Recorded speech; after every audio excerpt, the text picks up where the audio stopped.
Pues buenos días, hermanos, Dios les bendiga. Damos muchas gracias a nuestro Dios que está otra vez permitiéndonos la bendición tan importante a nosotros de estar otra vez aquí en su casa, este lugar que nos presta para congregarnos hasta el día de hoy, 22 de octubre del año 2017.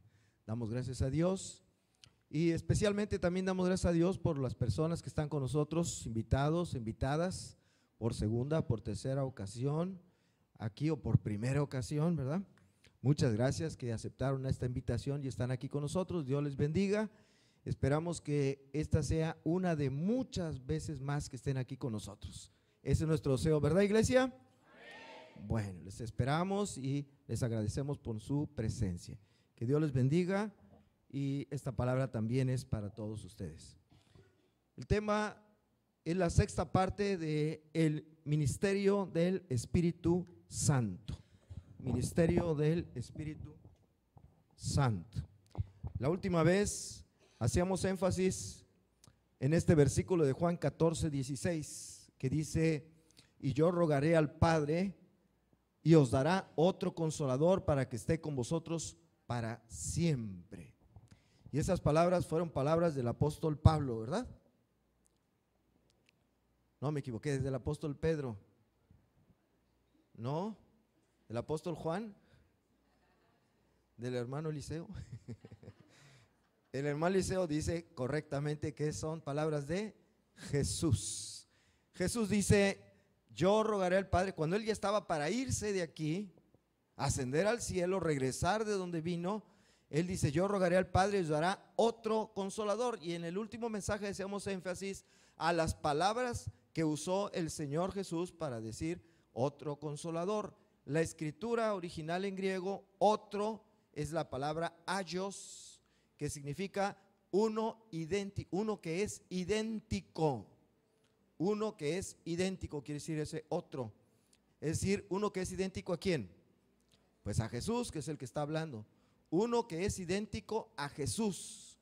Y luego consolador viene de la palabra parakletos, del original que dice parakletos, que significa consolador, o también significa uno que es llamado al lado para ayudar. Uno que es llamado al lado para ayudar.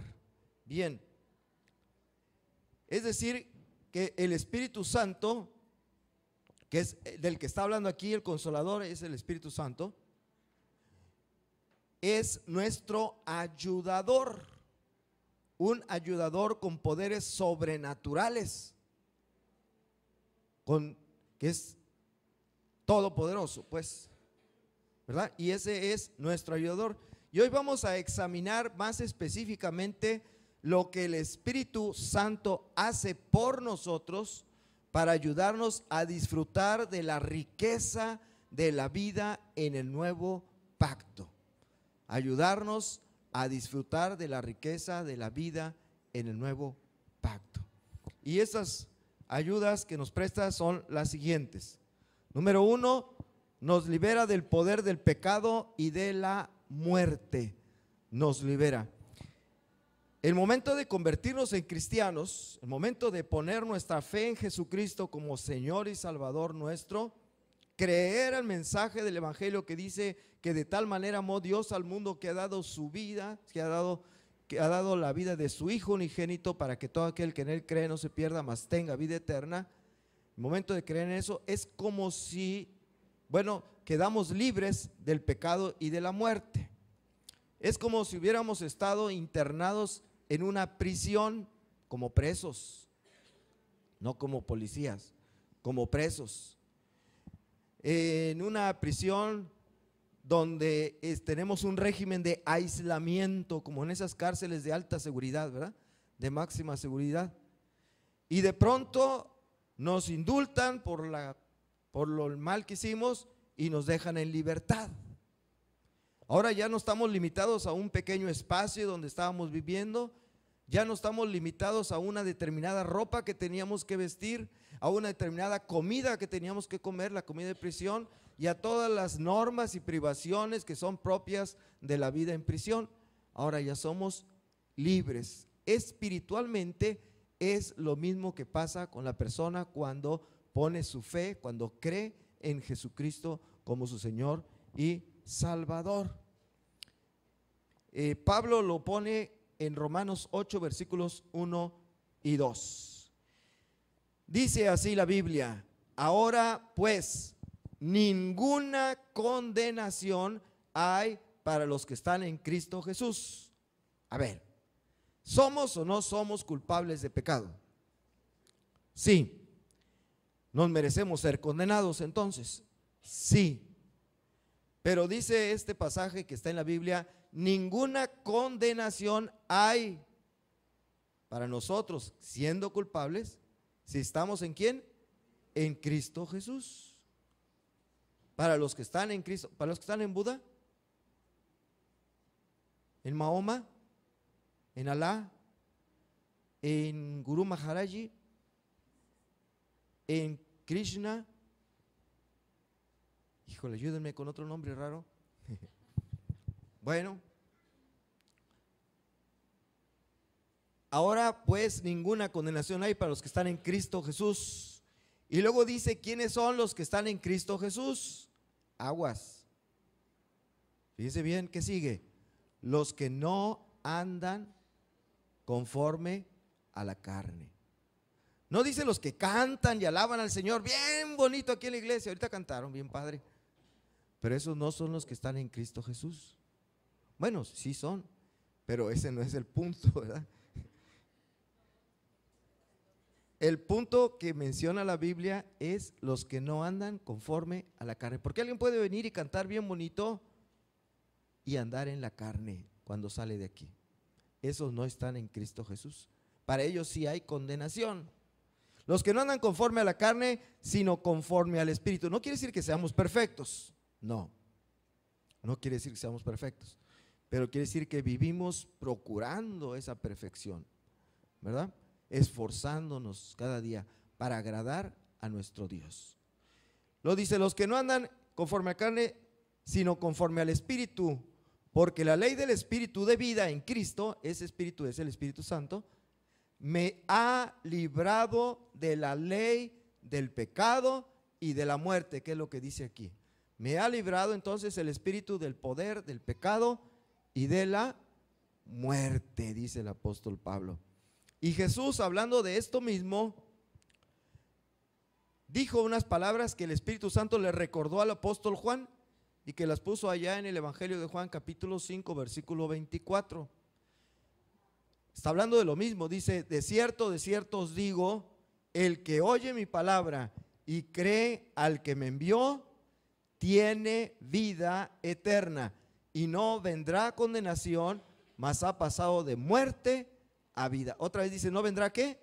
A condenación. ¿Qué dice Pablo en el Romanos 8:1? Ahora pues ninguna condenación hay para los que están en Cristo Jesús. Y Jesús dijo que no vendrá condenación. El que cree tiene vida eterna y no vendrá condenación, mas ha pasado de muerte a vida. Y para que no quedara ninguna duda, el Espíritu Santo inspiró también al apóstol Pablo y escribió estas otras palabras que están en Romanos 6 versículos 8 al 11. Dice: y si morimos con Cristo. ¿Qué es eso de si morimos con Cristo?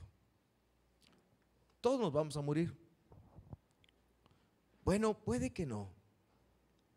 Dice Pablo: he aquí os digo un misterio. No todos moriremos, pero todos seremos transformados a la final trompeta. Bueno, ¿quién quita y nos toque esa parte, verdad? Pero si no viene el Señor antes, nos vamos a morir.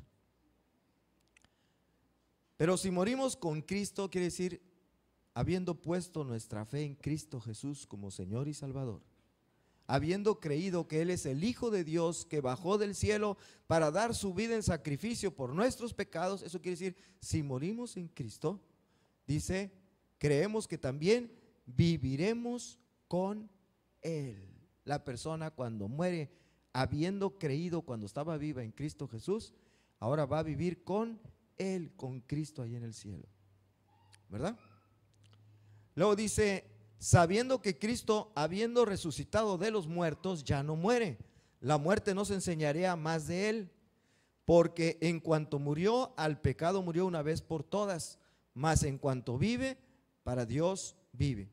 Así también vosotros consideraos muertos, ¿a qué? Al pecado, pero vivos para con Dios en Cristo Jesús, Señor nuestro.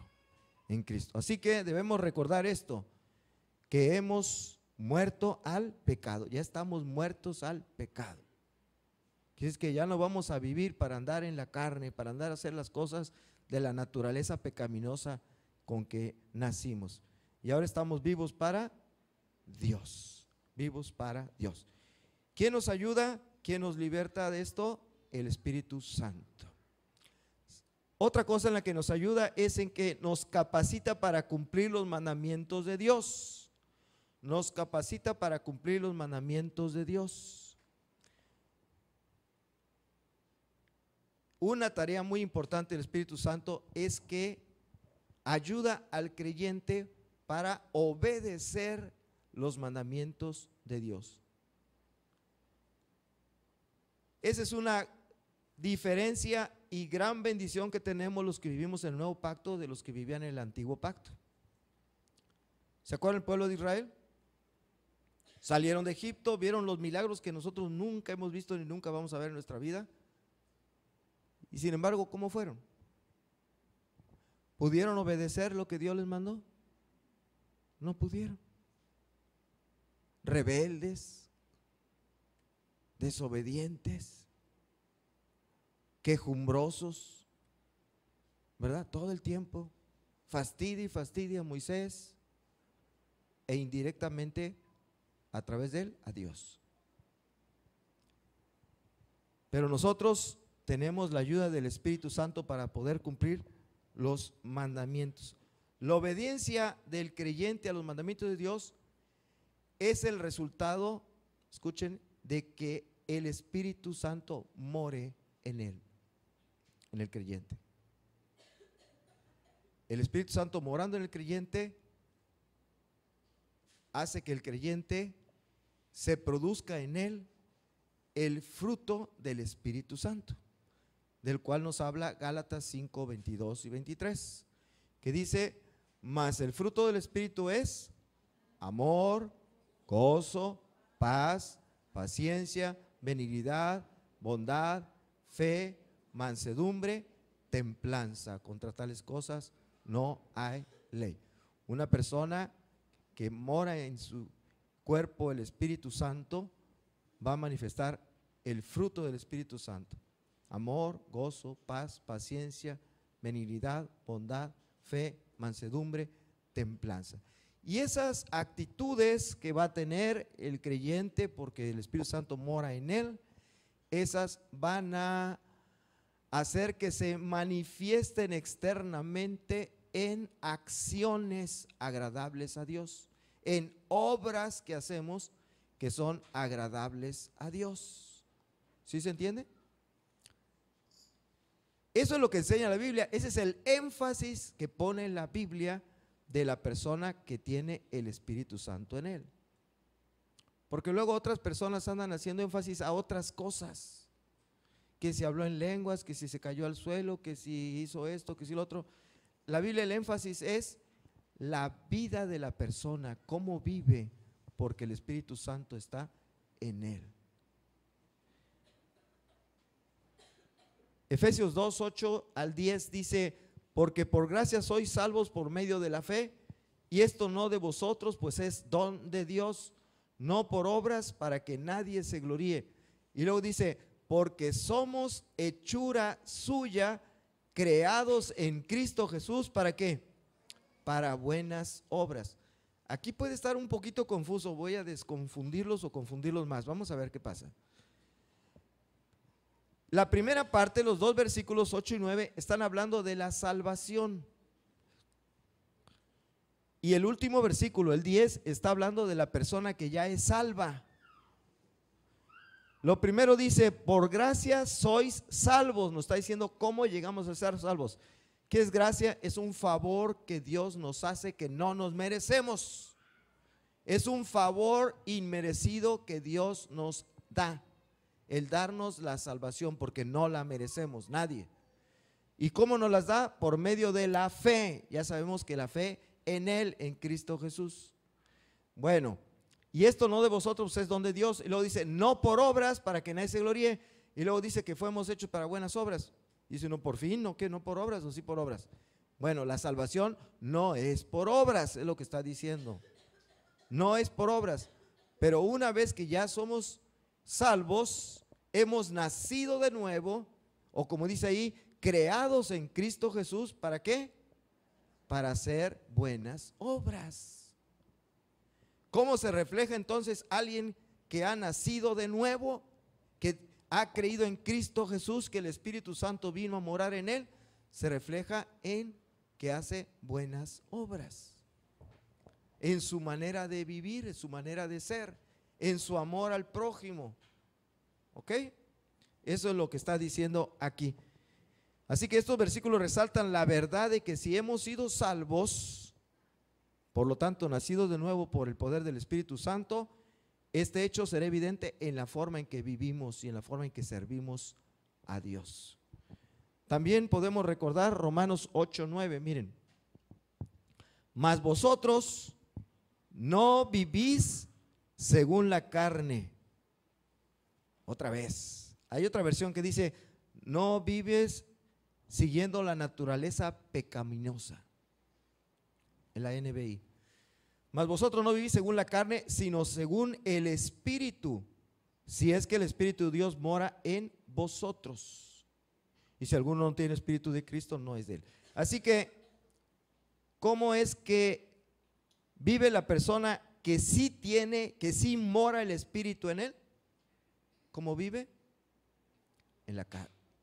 No vive en la carne, sino vive en el Espíritu. O sea, vive haciendo lo que agrada a Dios. Entonces, ¿cómo se refleja una persona que tiene el Espíritu de Dios morando en él? En su manera de vivir. En su manera de vivir. ¿Está claro?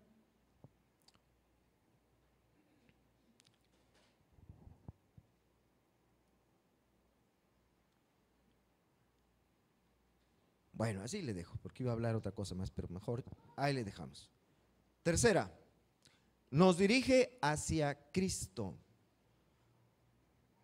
El Espíritu Santo nos ayuda a enfocarnos en Cristo Jesús y no en otras cosas o personas, sino en Cristo Jesús. Lo primero que hace es, cuando éramos incrédulos, llevarnos a Cristo para ser salvos. Es lo primero que hace. Él es el que nos convence de pecado y nos guía a poner nuestra fe en Cristo Jesús para el perdón de nuestros pecados.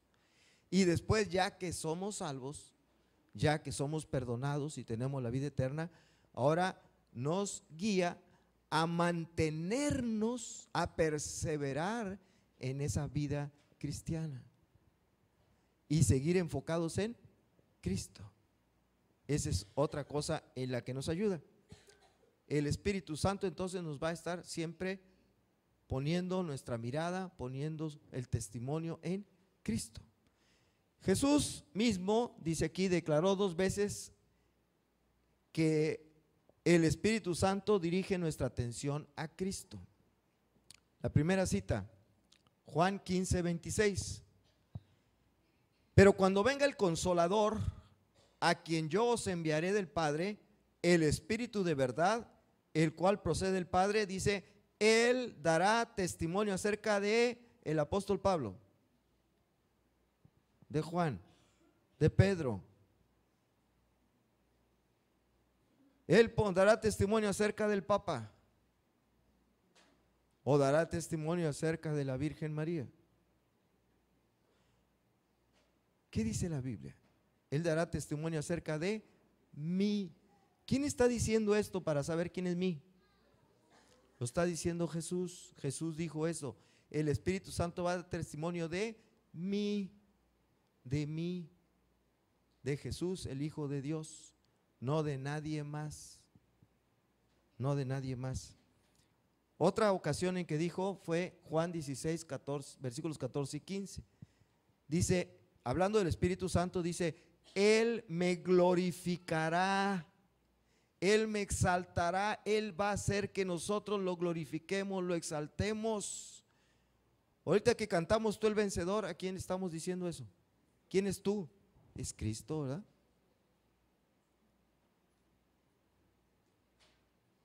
La mayoría de los cantos que entonamos son a Cristo. Unos poquitos al Padre y otros al Espíritu Santo, más poquitos, ¿verdad? Pero la atención está dirigida en Jesús. Él me glorificará porque tomará de lo mío y os lo hará saber. Todo lo que tiene el Padre es mío. Por eso dije que tomará de lo mío y os lo hará saber. Bueno, también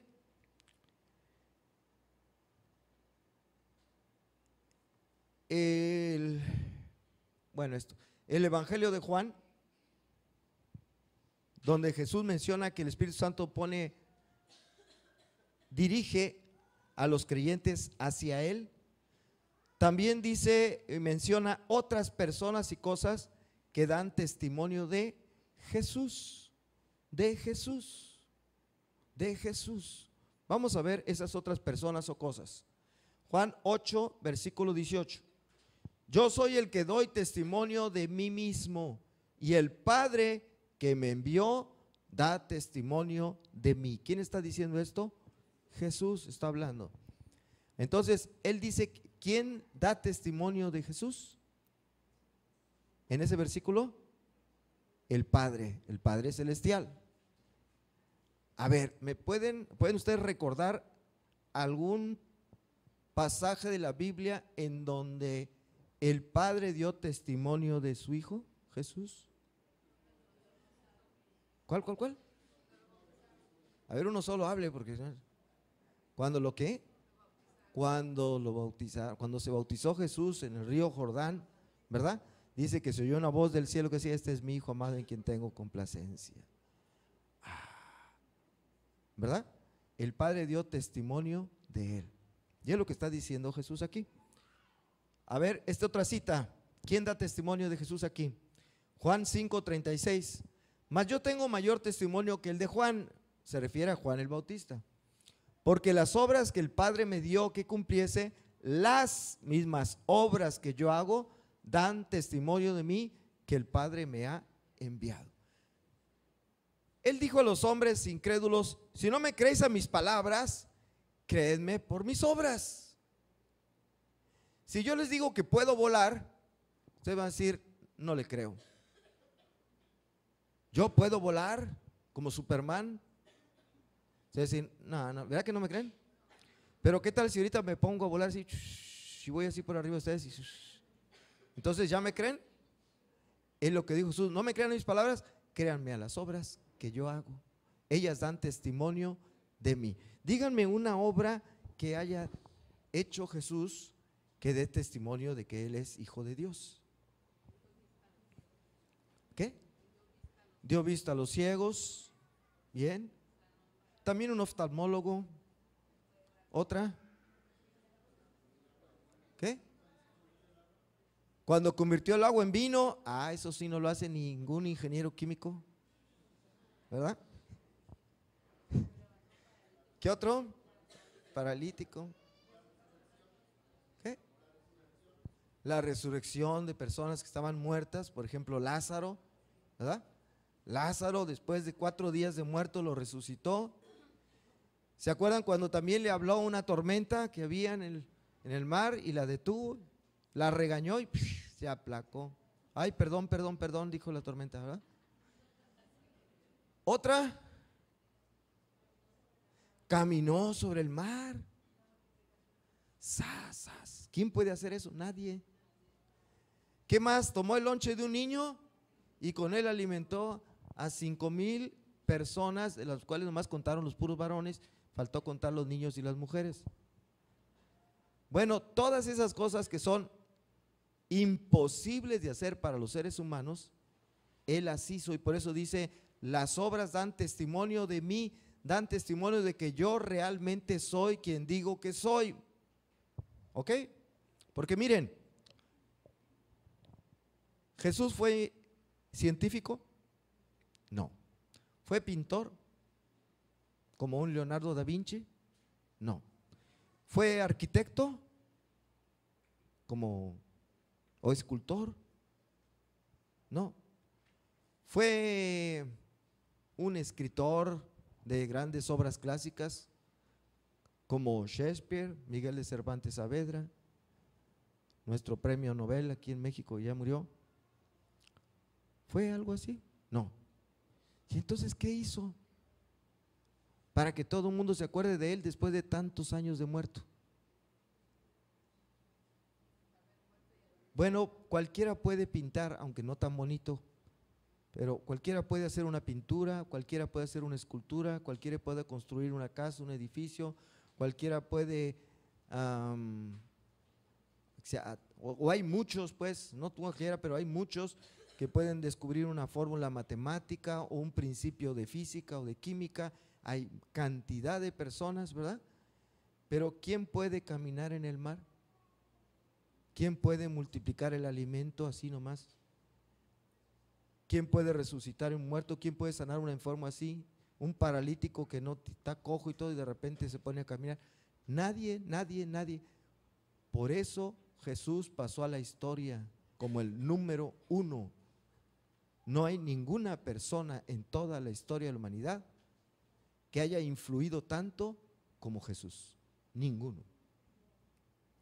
Ya viene diciembre. ¿Qué celebran montón de países en el mundo en diciembre? La Navidad. Navidad quiere decir nacimiento. ¿De quién? De Jesús. ¿Por qué? Porque Él no hizo las cosas que cualquiera persona puede hacer, hizo las que ninguna persona puede hacer. Lo es imposible. Si fuera mentira lo que dice la Biblia que hizo Jesús, Jesús hubiera muerto y nadie se acordaría de Él. Pero como es verdad, no se ha podido borrar esto de la historia. Bueno, ¿quién más da testimonio de Él? Juan 5:39. Escudriñad las escrituras, porque a vosotros os parece que en ellas tenéis la vida eterna, y ellas son las que dan testimonio de mí. ¿Quién está aquí testificando de Jesús? Las escrituras. Cuando dice las escrituras, Jesús hablando en ese tiempo, ¿a cuáles escrituras se refiere? No es a la Biblia. O bueno, ¿a qué parte de la Biblia? Para ser más específicos. Al Antiguo Testamento. ¿El Antiguo Testamento da testimonio de Jesús? Sí, el Antiguo Testamento contiene en muchas partes profecías acerca de Jesús. Y algunas tan detalladas que se queda uno asombrado, ¿verdad? ¿Dónde iban a nacer? La profecía decía que en Belén. ¿Dónde nació? En Belén, por ejemplo. ¿Cómo iba a morir? Lean Isaías 53. Que su cuerpo no iba a ser corrompido después de muerto, que iba a resucitar. Ahí está en las profecías, ¿verdad? Que iban a ser de una virgen, estaba en las profecías. Todo estaba. Muchas cosas de la vida de Jesús estaban ya profetizadas en el Antiguo Testamento. Ellas son las que dan testimonio de mí. Juan 1, versículos 6 al 8. Hubo un hombre enviado de Dios, el cual se llamaba Juan. ¿Cuál Juan? Juan el Bautista. Correcto, hermana. Usted sí conoce la Biblia. Este vino por testimonio para que diese testimonio de la luz, a fin de que todos creyesen por él. No era él la luz, sino para que diese testimonio de la luz. Así que Juan vino a dar testimonio de la luz. ¿Y quién es la luz? Jesucristo. ¿Cómo saben que es Jesucristo? Él dijo: yo soy la luz del mundo. Así que Juan vino a dar testimonio de la luz, vino a dar testimonio de Jesús. Dice, no era él la luz, sino que vino a dar testimonio de la luz. ¿Ok? Bueno, Juanito dio testimonio también. Otro más, la gente. Y daba testimonio a la gente que estaba con él cuando llamó a Lázaro del sepulcro y le resucitó de los muertos. Iba Jesús caminando por allí y de repente la gente lo veía, la gente que había estado cuando Jesús resucitó a Lázaro. ¿Se acuerdan de la historia? Lázaro, que era amigo de Jesús, se enfermó, le hablaron a Jesús, hoy estaba en otra ciudad, vente rápido porque Lázaro se está muriendo. Y Jesús no se vino rápido, se quedó. Se murió Lázaro de la enfermedad, lo sepultaron. 4 días después viene Jesús, lo llevan a la tumba de Lázaro, se para frente a la tumba, dice: Lázaro, ven fuera. Y sale Lázaro de la tumba. Y la gente lo vio, la gente lo vio. Esa gente después, cuando veía pasar a Jesús por ahí caminando, dice: mira, mira, mira, allí va el que resucitó a Lázaro, ese que va, mira, ese resucitó a Lázaro. La gente daba testimonio de él, de que había resucitado a Lázaro, ¿verdad? Como a veces van al aeropuerto aquí y de repente viene, ¿quién les gusta que venga?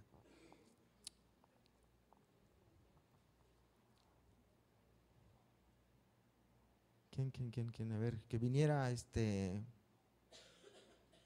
híjoles, que se me van los nombres porque casi no los conozco, pero a ver, el sol.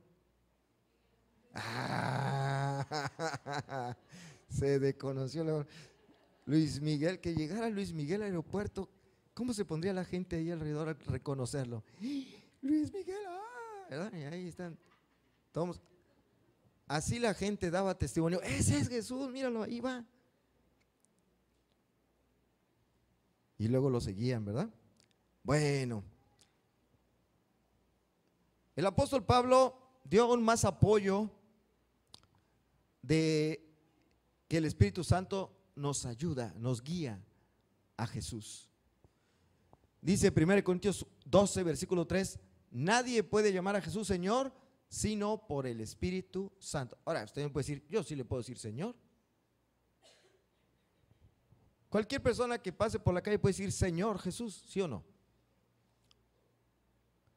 ¿Qué quiere decir este versículo entonces? Lo que está diciendo, llamarle Señor, se refiere a reconocerlo como nuestro Señor.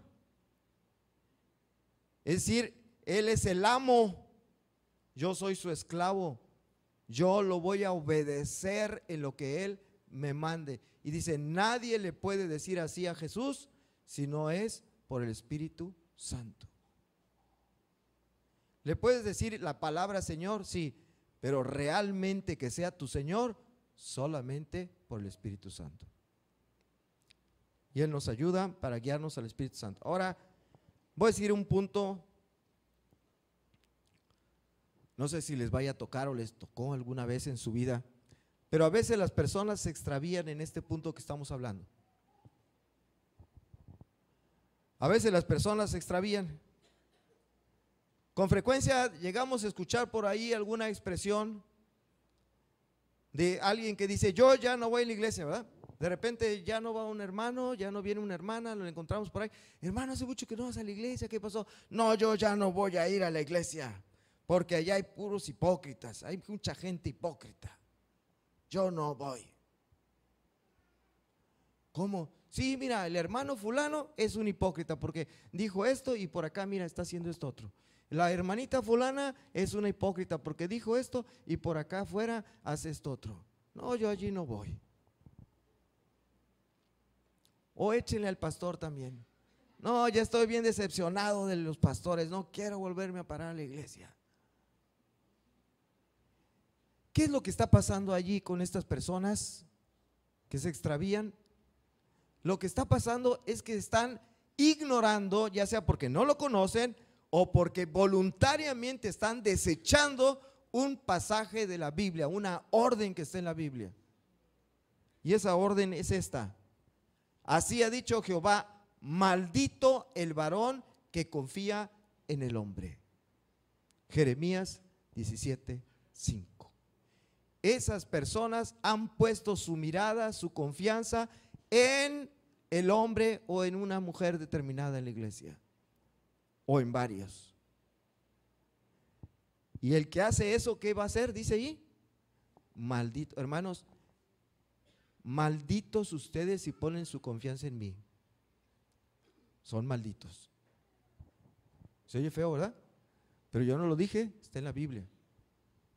Malditos ustedes si ponen su confianza en el hermano Huicho que toca aquí al frente. Maldito el varón que pone su confianza en el hombre, dice la Biblia. Y muchos creyentes ponen su confianza en las personas que están aquí al frente dirigiendo, en el siervo de célula que estén en su casa, etcétera, etcétera, etcétera. De repente todos somos humanos y podemos caer y decepcionarlos, y por eso usted va a decir, ya no voy porque hizo esto, hizo aquello, guácala, ya no regreso a la iglesia. Pues está maldiciéndose solito por haber puesto su mirada en los hombres. Y eso lo dice la Biblia. Y si no lo sabía, ahora ya lo sabe. Y si no lo va a hacer, está desobedeciendo, está desechando una advertencia que hace la palabra de Dios. ¿Ok? Así que si alguna vez salió de su boca o quisiera salir de su boca esas expresiones, ya no voy porque ahí hay unos hipócritas, péguese en la boca así. No, yo no voy a ver a los hipócritas, voy a alabar y a exaltar el nombre del Señor Jesús. Punto. ¿Y por qué lo voy a hacer? Ahorita vamos a ver por qué. Por ello el Espíritu Santo nos exhorta de esta manera, Hebreos 12, 1b y 2. Dice, y corramos con paciencia, miren, con paciencia. ¿Qué quiere decir corramos con paciencia? La carrera que tenemos por delante. Quiere decir que la carrera de cristianos es una carrera larga, larga, larga, larga, larga. A menos que usted conozca a Cristo en el lecho de la muerte, como el ladrón en la cruz, ¿verdad? Pues esa no fue larga, pues se murió luego. Pero si le toca conocerlo a mí de niño, bueno, pues ya llevo tantos años y quién sabe cuánto me falte, ¿verdad?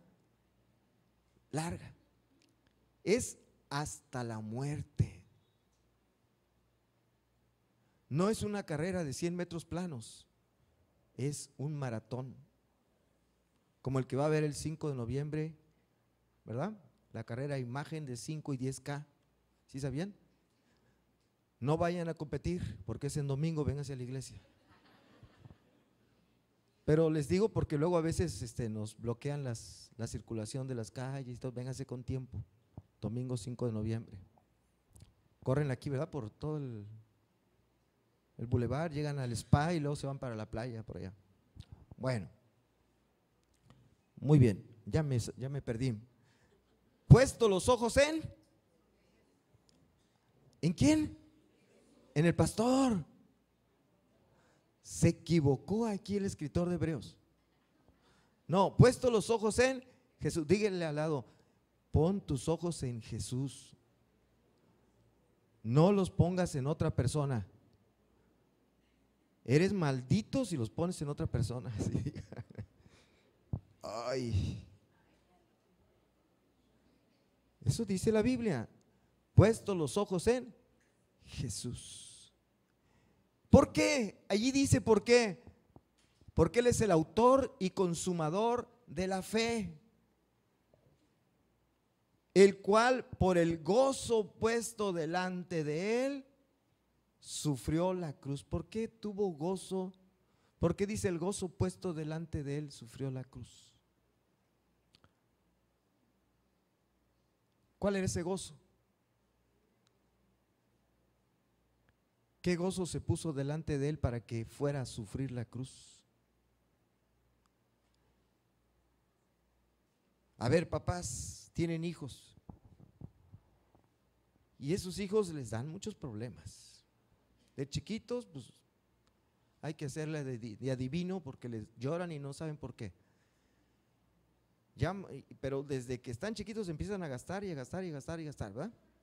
Pañales, ropa, quién sabe cuántas cosas más. Luego siguen los gastos de la escuela o de la guardería, del kinder, del bla, bla, bla, bla, bla, bla, bla. Y esos son gastos. Y tienen que trabajar para pagar todo eso. ¿Para qué? ¿Cuál es la recompensa que tienen al final?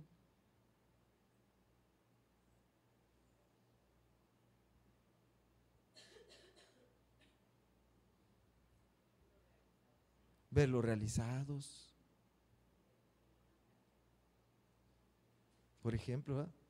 Verlos realizados, verlos que llegaron a hacer una carrera, a tener una buena vida, de salud, de nivel económico, de etcétera, etcétera, buenos hábitos, etcétera, ¿verdad? Verlos realizados. Pero claro que eso les costó a ustedes un sacrificio. Cristo fue al sacrificio de la cruz por el gozo que se puso delante de él. ¿Cuál fue el gozo que se puso delante de él? Nuestra salvación, nuestra salvación. Él sabía que al morir en la cruz íbamos a nosotros tener la salvación, la vida eterna, nuestros pecados iban a ser perdonados. Ese era el gozo que se puso delante de él, así que dijo, pues no importa, yo voy a sufrir, porque a fin de cuentas mi sufrimiento va a ser para salvación de Felipe, y va a ser para salvación de Samuel, y de Pedro, y de Huicho, y de todos los demás. Y él, viendo a nosotros que íbamos a ser salvos, dijo, voy a la cruz del Calvario a sufrir. Por eso nuestros ojos deben estar puestos en Jesús, en Él, no en nadie más. ¿Quién fue a la cruz a morir por nosotros? ¿Fue Pedro? ¿Fue Pablo? ¿Fue Juan? ¿Fue María? ¿Fue, quién sabe, San Martín de Porres? No sé. Fue Jesús, puesto los ojos en Jesús, el autor y consumador de la fe, el cual por el gozo puesto delante de él sufrió la cruz, menospreció el opropio y se sentó a la diestra del trono de Dios. Bueno, otra más. Nos ministra por medio de otros, nos ministra por medio de otros. Miren, puede ser que algunos piensen, si yo ya tengo el Espíritu Santo aquí en mí, pues entonces ya no necesito de nadie más. Ya no necesito que nadie me tenga que venir a decir lo que debo hacer y lo que no debo hacer. Ya no necesito que un hermano me dé consejos, porque a mí el Espíritu Santo es el que me va a decir qué hacer. ¿Es verdad eso? No. No es verdad, porque no estamos en santificación perfecta todavía. No estamos.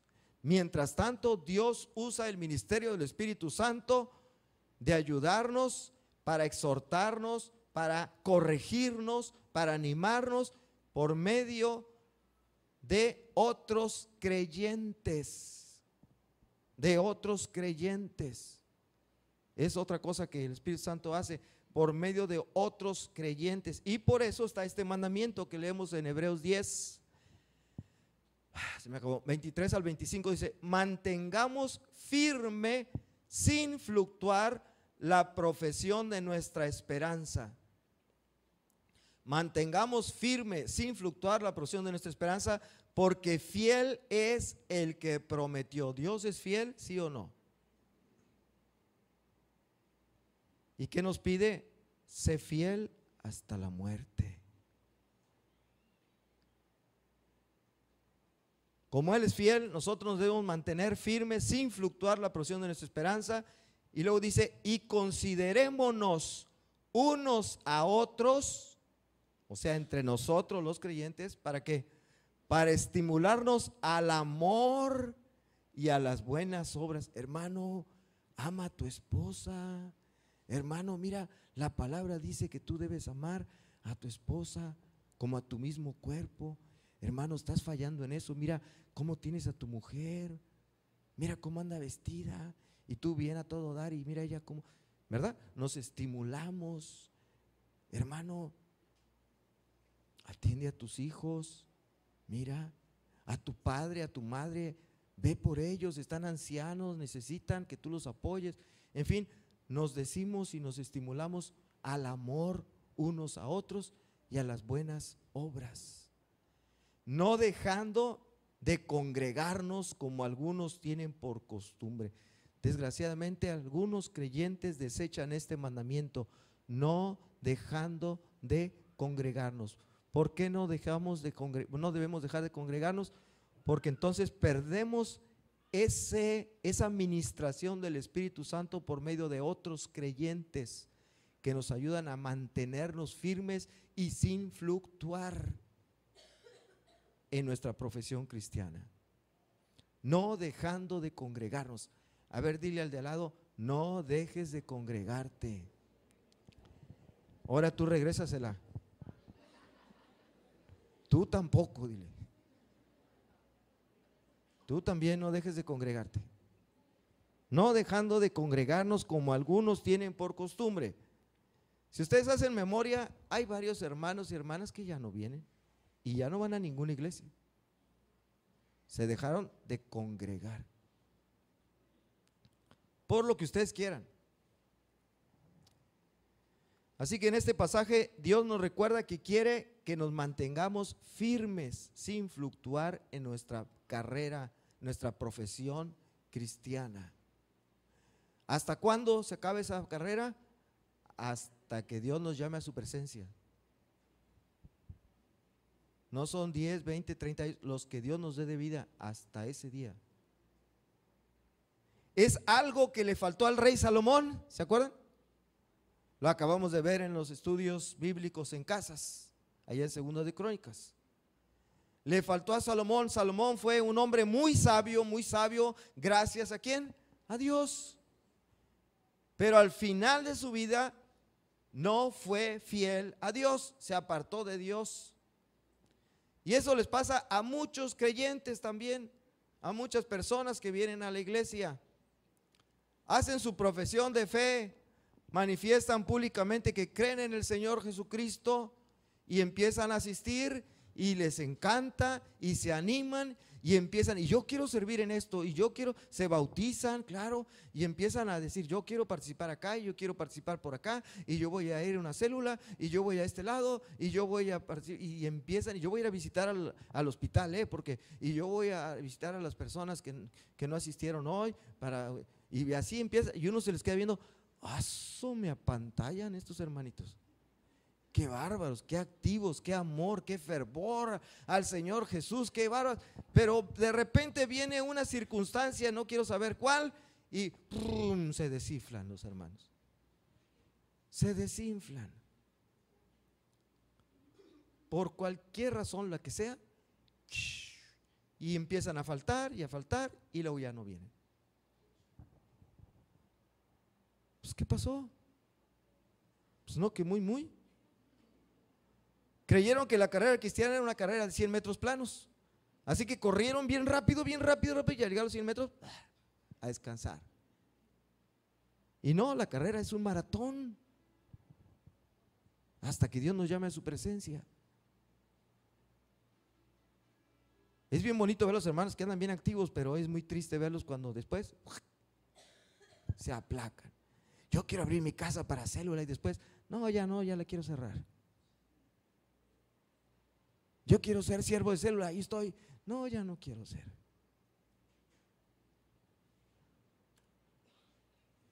Eso les pasa a muchos. Dice una estadística que solamente cuando alguien que empieza desde jovencito a servir al Señor, solamente 1 de cada 10 sigue firme hasta el final. Qué feo, ¿verdad? ¿Qué les pasa a los demás? Les pasa lo que dijo Jesús a la iglesia de Éfeso. Apocalipsis 2:4 dice, pero tengo contra ti que has dejado tu primer amor. Has dejado tu primer amor. ¿Quién era? Jesucristo. Lo dejaste por ir por la novia, por los estudios, porque te cayó mal un hermano de la iglesia, por lo que sea. Has dejado tu primer amor. El apóstol Pablo, miren, antes de eso, la iglesia es el marco ordenado por Dios en el que podemos reunirnos y fomentar más eficazmente entre nosotros la vida espiritual. No importa que no seamos perfectos. Entre todos nos apoyamos para estar mejor. Yo les decía una analogía hace ratito, la voy a repetir. Los muchachos que vienen a ensayar conmigo el sábado de la mañana, violín, teclado, pero voy a agarrar los del violín. Los han visto cuando tocan aquí al frente, ¿verdad? Son un buen número.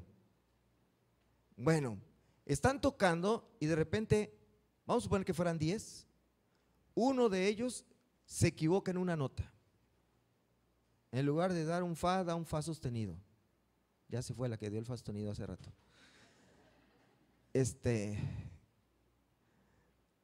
Pero los demás 9 la dan bien.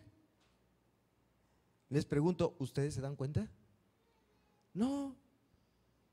Entre todos los demás apoyan a la que se equivocó o al que se equivocó y no se nota. Luego en las siguientes notas más adelante, otro se equivoca, pero los demás no se equivocan. Soy feo cuando todos se equivocan, ya sí, ya ni modo. Pero cuando es 1 o 2, no se nota porque entre los demás se tapa el error, se ayudan a que no se note el error. Si agarramos a uno solito de ellos, así, lo ponemos aquí frente al micrófono y tócale, se va a ver todas las cosas que tocan mal. Por eso no lo hacemos, ¿verdad? Pero se oye tan mal. Pero entre todos, así también como cristianos, entre todos nos ayudamos, nos apoyamos para corregirnos nuestras faltas, nuestros errores. Pero hay que tener la disposición de aceptar esa falla, esa falta, ¿verdad? Les decía yo hace rato que me acuerdo de un extraordinario pianista, concertista, que en una ocasión se presenta ante un público muy selecto y empieza a tocar una pieza dificilísima, y se le mueven los dedos, quién sabe cómo, y termina y toda la gente le aplaude, y él se para, ve al público y se pone cabizbajo, triste y se va.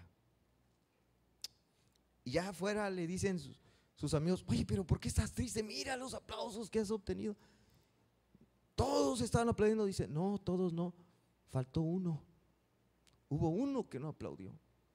Pero por uno que te fijas. No, es que ese uno que no aplaudió era mi maestro, el que me enseñó esta pieza musical. Él se dio cuenta que me equivoqué 3 veces, por eso no me aplaudió. Bueno, cuando estamos solos se notan los errores, pero cuando estamos entre muchos, les aseguro que no se oye, no se nota. Así somos la iglesia. Pablo la comparó en su epístola de Romanos, la comparó con, ya bueno, me brinqué esto, ¿verdad? Usó la analogía de un cuerpo humano para describir lo que son las relaciones entre nosotros. Y esto lo vemos en Romanos 12, 4 al 6, dice, porque de la manera que en un cuerpo tenemos muchos miembros, pero no todos los miembros tienen la misma función, así nosotros, siendo muchos, somos un cuerpo en Cristo y todos miembros los unos de los otros. De tal manera que, teniendo diferentes dones según la gracia que nos es dada, si el de profecía, úsese conforme a la medida de fe, y luego siguen otros más. Bueno, pero nos compara con un cuerpo que tiene muchos miembros, no todos tienen la misma función. A ver, ¿quiénes tienen mano derecha? ¿Sí? ¿Todos tienen mano derecha? Bueno, pero esa mano derecha ya se cansó de estar con ustedes en su cuerpo. Así que traemos un cuchillo y la cortamos. Ya no quiere estar la mano derecha. La quitamos del cuerpo. ¿Qué le pasa a la mano derecha?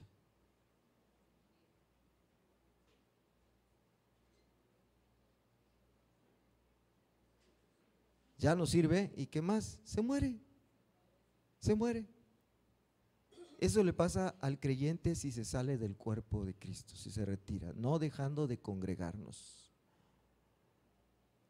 Mientras está unido al cuerpo, recibe la nutrición, la sangre del cuerpo, los nutrimientos, todo, y está funcionando. Lo quitamos,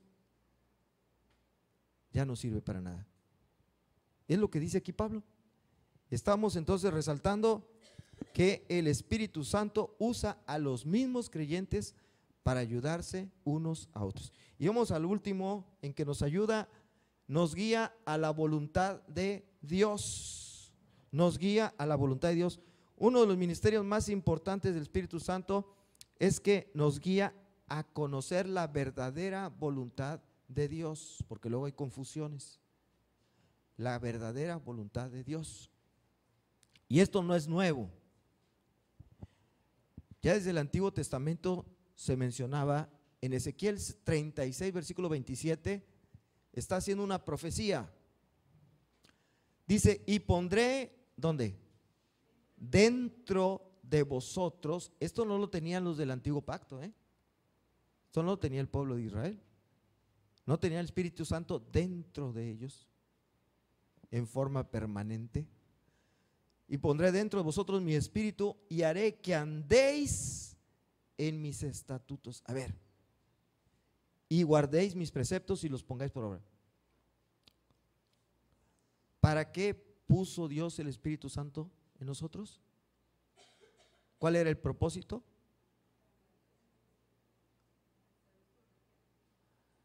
Para que andemos en sus estatutos y guardemos sus preceptos, o para que obedezcamos sus mandamientos.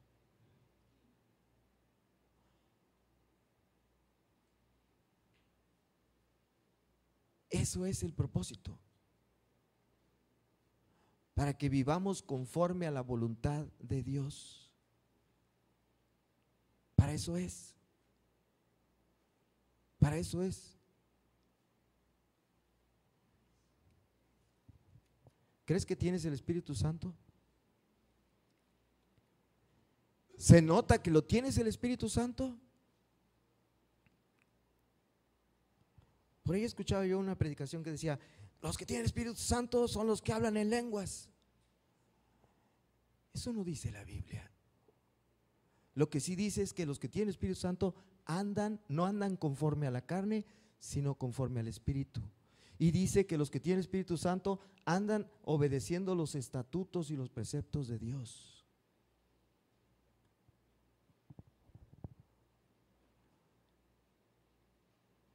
Esa es la enseñanza bíblica.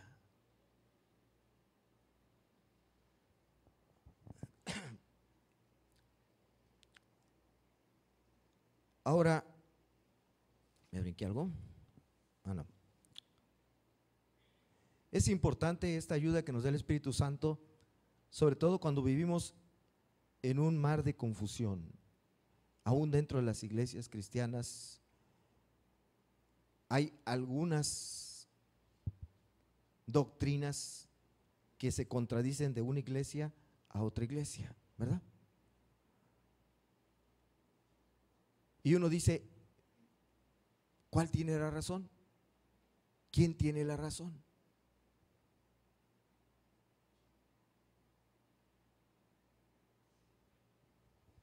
Bueno, el Espíritu Santo nos va a ayudar a conocer la verdadera voluntad de Dios. ¿Quién está en lo cierto? Pero antes de decirles cuál es el primer paso para que esto suceda, yo les pregunto, ¿les gustaría conocer en una determinada situación o en alguna parte de la porción bíblica, conocer cuál es la verdadera voluntad de Dios, cuál es la interpretación correcta de esa parte de la Biblia? ¿Les gustaría? ¿Sí? Ahora les pregunto, ¿y para qué? ¿Y para qué? Hermanas cristianas casadas, ¿les gustaría saber lo que dice la Biblia para ustedes? ¿Sí? ¿Y para qué? ¿Saben lo que dice? Mujeres, estad sujetas a vuestros maridos. ¿Para qué querían saberlo? ¿Para qué? Si no van a obedecerlo, ¿para qué lo querían saber? Esposos cristianos, ¿saben lo que dice la Biblia para ustedes y para mí? Dice, maridos, amad a vuestras mujeres como Cristo amó a la iglesia y se sacrificó por ellas, se entregó a sí mismo por ella. Ya lo saben, ¿y para qué lo querían saber? Si no van a amarlas como Cristo amó a la iglesia, si las van a maltratar, si las van a tratar nomás como un objeto sexual cuando tienen ganas, si las van a tratar como su criada que les lave, les planche, les cocine, y si no lo hace le golpean. Para eso quieren saber que la Biblia dice, amen a su esposa como Cristo amó a la iglesia. ¿Verdad que no? Así no tiene caso saber nada. Entonces, ¿a quién le va a revelar Dios la verdad? El primer paso para conocer la verdad es desear obedecerla. Si tú deseas conocer la verdad para obedecerla, entonces Dios te va a ayudar. Si no, te va a dejar enredado. Miren, esto lo dijo Jesús, Juan 7:17, el que quiera hacer la voluntad de Dios, conocerá si la doctrina es de Dios. El que quiera hacer la voluntad de Dios, va a conocer la voluntad de Dios. Dios se la va a revelar porque la quiere hacer. Saulo de Tarso era un hombre que perseguía a cristianos, pero ¿saben por qué? Él quería hacer la voluntad de Dios. ¿Sí o no? Él creía que estaba haciendo la voluntad de Dios y por eso le ganaba a todos los demás judíos en perseguir a los cristianos, porque decía, estos son unos hombres que están enseñando herejías y yo voy a combatirlos porque están hablando falsedades en contra de mi Dios y ahí voy contra ellos. ¡Sas, sas, sas! Él quería hacer la voluntad de Dios, entonces Dios le reveló la verdadera voluntad de Dios, se le presentó y le dijo, Saulo, Saulo, ¿por qué me persigues? ¿Se acuerdan de eso? Camino a Damasco. El que quiera conocer, la va a conocer, pero la quiere conocer porque la va a hacer, la va a obedecer. Si no, ¿para qué? ¿Para qué? Nomás para estar como un libro que tiene un montón de conocimientos, pero el libro no hace nada, pero tiene acumulados muchos conocimientos. ¿Pero qué hace un libro? Un libro puede decir cómo hacer, un libro de cocina, por ejemplo, puede decirnos cómo hacer un pozole, pero el libro nunca va a ser el pozole. Pero ahí está el conocimiento. Así somos como libros con conocimiento, pero no hacemos nada. El que quiera hacer, va a conocer. ¿Se entendió? Y bueno, cubierto este requisito, Jesús dice, si sabéis esas cosas, bienaventurados seréis si las hiciereis. ¿Se fijaron? Bienaventurado quiere decir muy feliz, muy dichoso vas a ser, no porque las conoces, sino porque las haces. ¿Ya? ¿Conocéis? Bienaventurados seréis si las hiciereis. Si no, no hay bienaventuranza. El segundo paso es, habiendo este deseo sincero, ahora el Espíritu Santo nos va a guiar a la verdad.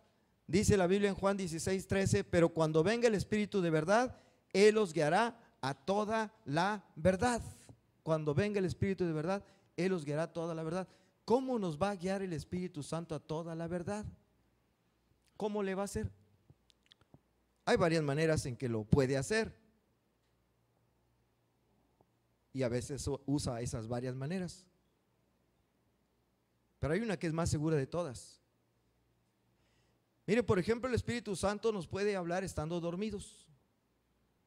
Nos puede dar un sueño en donde dice, no, mira, esta situación debes hacer así, esta es mi voluntad.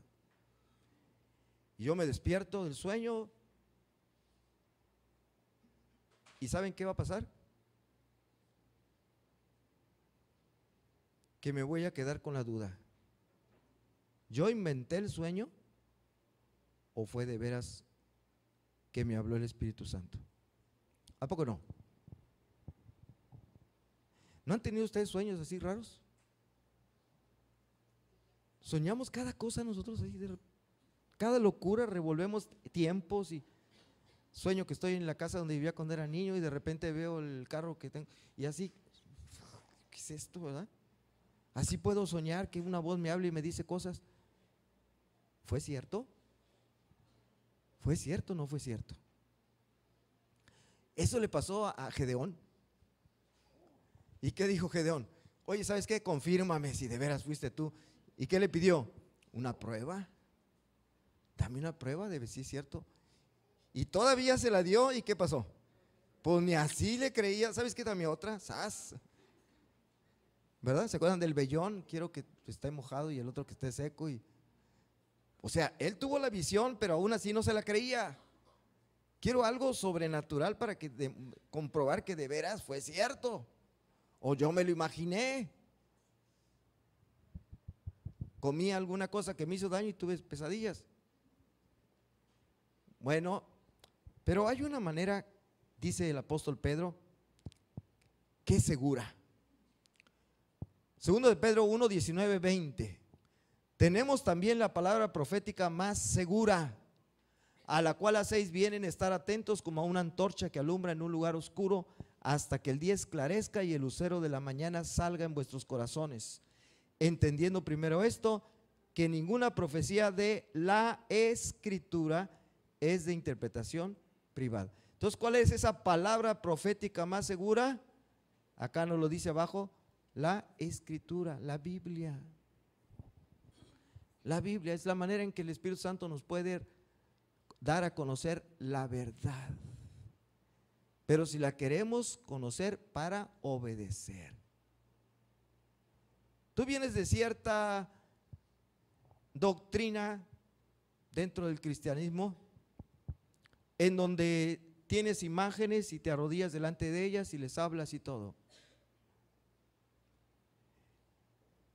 Y tú dices, ¿es correcto esto o no? ¿Es agradable a Dios? No. Señor, yo quiero conocer si es cierto o no es cierto, pero ¿para qué? Si lo conoces, ¿lo vas a obedecer? ¿Sí o no? No, sí, bueno, ahí te va. Y te pone Éxodo 20. No te harás imagen alguna, no te inclinarás ante ella ni las honrarás, porque yo soy Jehová tu Dios fuerte y celoso, que visito la maldad de los padres a los hijos hasta la tercera y cuarta generación de los que me aborrecen. Entonces no debo, no. ¿Vas a obedecer? No, yo quiero seguir mi virgencita de no sé qué. Entonces, ¿para qué querías saber lo que dice la Biblia? Entonces, ¿para qué querías saber lo que dice la palabra de Dios si vas a seguir igual? ¿La vas a obedecer? Pues vas a agarrar eso y lo vas a sacar de tu casa y solamente a Dios, del cual no se puede hacer ninguna imagen. Es un ejemplo. Tenemos la palabra profética más segura, que son las Escrituras. Ahí están las Escrituras. Ahora, es cierto una cosa. Bueno, y por cierto, con razón, Jesús le pidió al Padre en esta oración que viene en Juan 17, ¿se acuerdan? Santifícalos en su palabra. En tu palabra es verdad. Miren, lo que ustedes lean en el periódico El Sol de Tampico, puede que no sea verdad. Varias veces traen mentiras. Trae información falsa. O cualquier otro lugar por ahí que lean. O que oigan en la televisión. Las noticias puede que estén diciendo mentiras. Pero la palabra de Dios siempre es verdad. Ahora, también es verdad que usando la palabra de Dios, un pasaje de la palabra de Dios, una persona puede enseñar una cosa y usando el mismo pasaje, otra persona puede enseñar otra cosa. ¿Sí o no? La salvación, ¿se pierde o no se pierde? No, pues unos ponen un pasaje y con ese pasaje demuestran que no y otros que sí. Es un ejemplo. ¿Quién tiene la razón? Dice la Biblia que si estamos buscando conocer la verdad para hacerla, el Espíritu nos va a guiar. ¿Cómo nos va a guiar? Por medio de su palabra. Vamos a leer la palabra de Dios, pero ¿cómo la vamos a leer? Miren, no debemos agarrar la Biblia como cualquier libro de los tantos que leemos.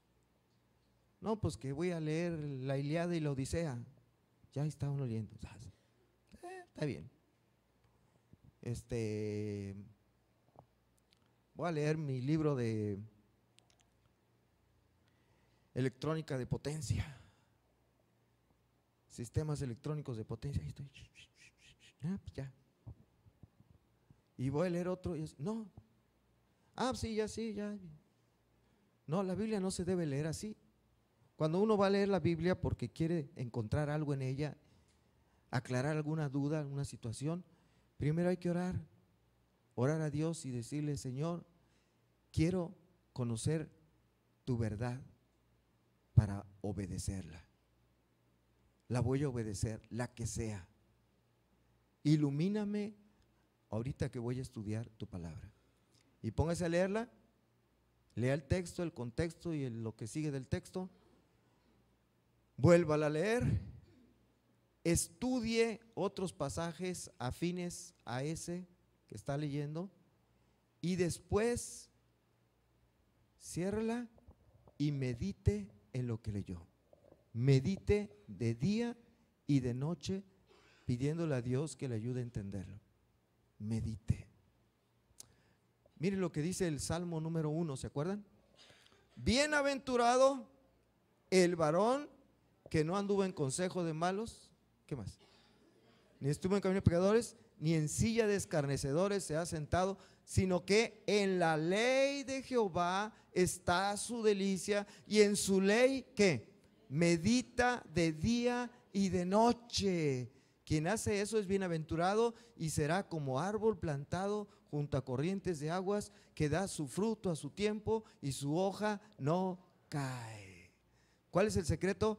Meditar en la palabra de Dios, de día y de noche, de día y noche. Pero debe ser un estudio, una meditación, como dijera yo, sincera, no manipulada, porque si yo voy con una idea prefijada, yo creo que la salvación se pierde, voy a ver la Biblia y empiezo a buscar, voy a encontrar que la Biblia dice que la salvación se pierde. ¿Sí o no? Si yo ya voy con esa idea determinada previamente, voy a demostrar que tengo la razón. Y si creo que no se pierde, la voy a estudiar y voy a encontrar que no se pierde. No, Señor, quítame toda idea de mi mente, de mi cabeza, y revélame la verdad. Quiero conocerla para obedecerla. Ore, lea, estudie, medite en la palabra de Dios. Y el Espíritu Santo lo va a guiar a conocer la verdad. Solamente así, solamente así. Vamos a la conclusión, ya los veo con ganas de pararse y salirse lo más pronto posible. Bueno, dice la conclusión así, En una reciente encuesta se reveló que la mayor parte del país, la gente se siente insegura por el incremento de la criminalidad. Por ejemplo, aquí cerquita, Reynosa, el 96% de la gente que entrevistaron dice: me siento inseguro de salir a la calle por tantos criminales que hay, las mafias y todas esas cosas. 96%. ¿Cómo la ven? Mucha gente, ¿verdad? Solo unos pocos estados de la República o ciudades de la República tienen un porcentaje inferior al 50%, pero muy poquitos. La mayoría andan en el 90 y tantos. ¿Inseguro? Sí. Dice, pero el escritor del libro de Hebreos nos recuerda que en nuestro tránsito por esta vida no debemos temer, sino confiar en nuestro gran ayudador. Y ahora les quiero compartir un texto para que meditemos en él. ¿Cómo les parece? Para llevarlo y meditarlo de día y de noche. Ahí va. Hebreos 13:6. A ver, repítanlo conmigo. De manera que podemos decir confiadamente: el Señor es mi ayudador, no temeré lo que me pueda hacer el hombre. Otra vez. De manera que podemos decir confiadamente: el Señor es mi ayudador, no temeré lo que me pueda hacer el hombre. ¿Lo creen? No es cierto. Son las 12, 1 de la mañana, el niño se les pone malo, con fiebre, no tienen una cosa que darles, no tienen algún tempra o alguna cosa. Oye, mi amorcito, pues ahí, vete a la farmacia a comprarlo. ¿A esta hora? No, hombre, ¿qué tal si me asaltan, me roban? No, hombre, yo solito. No, no, no, que se aguante el niño hasta el otro día, que salga el sol, ya lo voy a comprar. ¿Le está creyendo? ¿Está creyendo? Yo no digo que salga y diviértase en un bordel o en un antro. No, tiene que hacer algo que es necesario hacer. Entonces aplica este texto: el Señor es mi ayudador, no temeré lo que me puede hacer el hombre. ¿Cuánto les da miedo salir en la noche y anoche?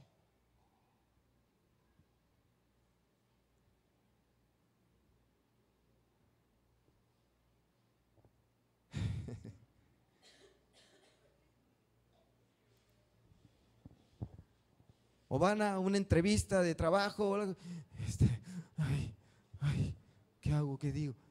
¿Está creyendo esto?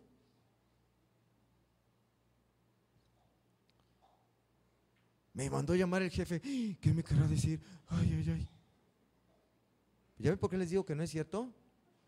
Pero si lo leemos y lo repasamos en la mente y lo meditamos día y noche, el Señor es mi ayudador, no temeré lo que me pueda hacer el hombre, el Señor es mi ayudador, va a llegar un momento en que lo vamos a creer y ahora sí va a ser cierto. El Señor es mi ayudador, no temeré lo que me pueda hacer el hombre. El Señor es mi ayudador. No temeré lo que me pueda hacer. Amén. Bueno, para que lo pongamos en práctica, lo que hemos aprendido hoy. ¿Y quién es ese ayudador?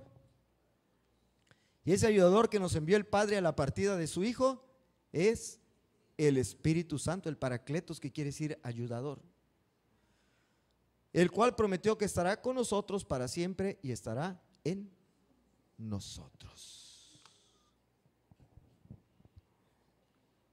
Vamos a orar. Padre, gracias te damos por esta palabra que tú nos has concedido presentar hoy, que esperamos haya quedado grabada en todos nuestros corazones. Séllala, por favor, y que la pongamos en práctica, que no desechemos lo que aprendemos, lo que aprendimos hoy, sino que lo llevemos y meditemos en ello para nuestro propio bien, para ser bienaventurados haciendo lo que aprendimos. Gracias. Te pedimos una bendición también especial para nuestros invitados el día de hoy, y que al escuchar esta palabra tú les ayudes a confirmar su fe si ya la tenían, o a que nazca en ellos esa fe en Cristo Jesús como su Salvador y Señor. En su nombre te lo pedimos.